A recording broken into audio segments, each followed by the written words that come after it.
भारत कई धर्मों का देश है और यहाँ कई तरह के सूफी संत निवास करते हैं। यहाँ थोड़ी से ही चमत्कार में जनता उन पर विश्वास करने लगती है। क्या उनके विश्वास इतने बड़े होते हैं या इतने ठोस होते हैं, या फिर कहीं न कहीं उनमें विवाद और आरोप भी जुड़े होते हैं? क्योंकि हाल ही में ऐसे कई सूफी संत का जन्म हो रहा है और वह लगातार अपनी तरक्की कर रहे हैं। एक एक करके हम अलग अलग सूफी संतों के बारे में आपको बताएंगे। शुरुआत कर रहे हैं गढ़ा छतरपुर, जो कि मध्य प्रदेश में है। यहाँ से पनप रहे एक ऐसे बाबा की जिन्होंने अपना बचपन बड़ी ही गरीबी में बिताया है, लेकिन वर्तमान में देखें तो करोड़ों रुपए की महंगी गाड़ियों से ही नहीं बल्कि एरोप्लेन से भी वह कहीं कथा करने और सफर करने के लिए निकलते हैं। जानेंगे पूरी कहानी कि आखिर एक छोटी सी गरीबी से निकलकर वह इतने बड़े संत कैसे बने, कैसे उन्होंने जनता पर अपना विश्वास जताया और आज भी वो विश्वास कायम किए हुए हैं। हालांकि कई वैज्ञानिक जो संस्थाएं हैं या फिर जो अंधविश्वास के खिलाफ काम कर रही संस्थाएं हैं, वो उन पर लगातार सवाल उठाती रहती हैं, लेकिन क्या कारण है कि धीरेंद्र शास्त्री अभी भी उनके सवालों का जवाब देने के लिए उनका सामना करने में कतराते हैं? क्या पूरी सच्चाई है, क्या पूरी हकीकत है? इस कहानी या स्टोरी के माध्यम से हम बारी बारी से आपको समझाएंगे। जुड़े रहिए हमारे वीडियो से, और अगर वीडियो अच्छा लगे तो उसे लाइक और चैनल को सब्सक्राइब जरूर करें। शुरुआत करते हैं हम अपनी कहानी की धीरेंद्र शास्त्री के बचपन से। एक बच्ची बहुत बीमार सी पड़ गई तो हम भागे भागे गए। हमने पूछा क्या बात है, तो बेटियां पकड़े थी। हमने पूछा क्या बात है, तो वो बिटिया लिपट करके रोने लगी। अरे हमने कहा बेटी रो क्यों रही? वो बार बार बेहोश हो रही और वो रोती हुई कहने लगी, गुरुजी हमारे पिताजी नहीं है। धीरेंद्र शास्त्री का जन्म मध्य प्रदेश के छतरपुर जिले के गढ़ा गांव में हुआ। उनका परिवार सामान्य आर्थिक स्थिति वाला था और बचपन अभाव में बीता। कई साक्षात्कारों में उन्होंने स्वयं बताया कि परिवार ने आर्थिक कठिनाइयों का सामना किया। इसी दौरान उनके दादा संत भगवान दास गर्ग का उनके जीवन पर गहरा प्रभाव पड़ा।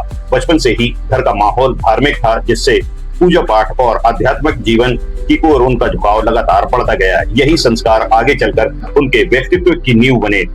धीरेंद्र शास्त्री ने कम उम्र से ही अपने दादा के सानिध्य में धार्मिक शिक्षा और राम कथा का अध्ययन शुरू किया। धीरे धीरे उन्होंने गांव और आसपास के छोटे छोटे कार्यक्रमों का वाचन शुरू कर दिया।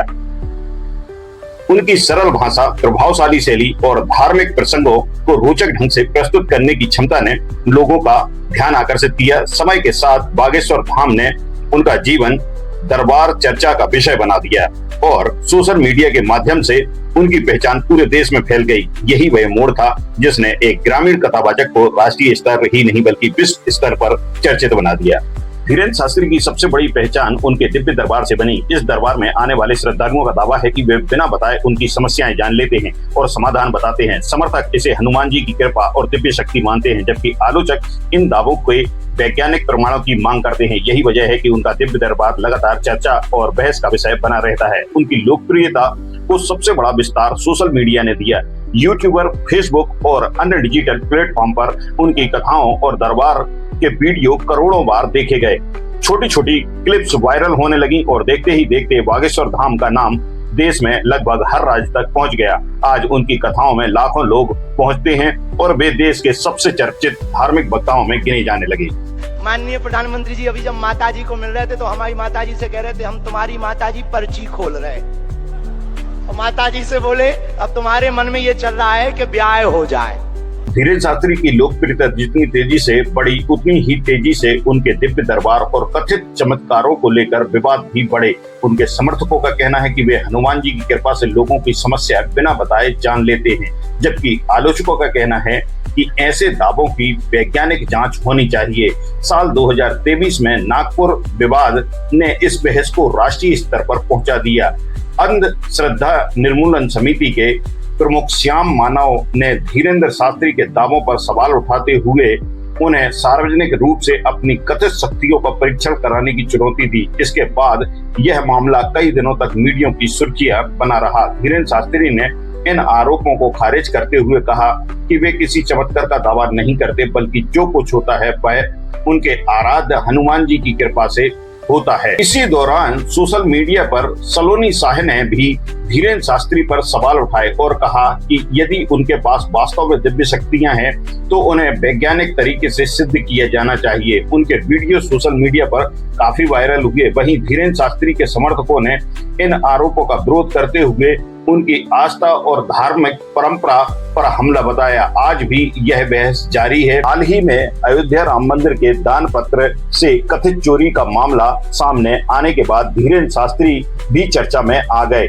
लोग उन पर आरोप लगा रहे हैं कि यदि वह सब कुछ जानते हैं तो ऐसे चोरों के नाम बताएं और चोरी हुई है या नहीं हुई है इसकी भी सत्यता बताएं। कुछ ही वर्षों में धीरेन्द्र शास्त्री एक स्थानीय कथावाचक से देश के सबसे चर्चित धार्मिक वक्ताओं में शामिल हो गए। उनकी कथाओं और दिव्य दरबार में लाखों श्रद्धालु पहुंचने लगे। देश के अलग अलग राज्यों के अलावा विदेशों में भी उनके कार्यक्रम होने लगे। सोशल मीडिया पर उनके वीडियो करोड़ों बार देखे गए, जिससे उनकी लोकप्रियता और तेजी से बढ़ी। बढ़ती लोकप्रियता के साथ आयोजनों का स्वरूप भी बढ़ता गया। विशाल पंडाल, हजारों लाखों श्रद्धालुओं की भीड़, कड़ी सुरक्षा व्यवस्था और भव्य मंच उनकी पहचान बन गए। समर्थकों का कहना है कि यह सब श्रद्धालुओं के सहयोग और बागेश्वर धाम ट्रस्ट की व्यवस्था का परिणाम है। वहीं आलोचक इन आयोजनों की भव्यता और संसाधनों को लेकर समय समय पर सवाल उठाते रहते हैं। वीडियो को दिखाने के पीछे हम किसी की प्रशंसा या किसी की बुराई नहीं कर रहे, बल्कि लोगों तक जो साक्ष्य हमारे पास मौजूद हैं या जो चर्चाएं हैं उसके माध्यम से सच्चाई पहुंचाने का प्रयास कर रहे हैं। यह वीडियो आप तक पहुंचाई है, यह कैसी लगी? यदि अच्छी लगी हो तो लाइक और कमेंट्स जरूर करें और हमारे चैनल को सब्सक्राइब करना ना भूलें। तब तक के लिए दीजिए इजाजत। Bhanu Thakur, insight studio.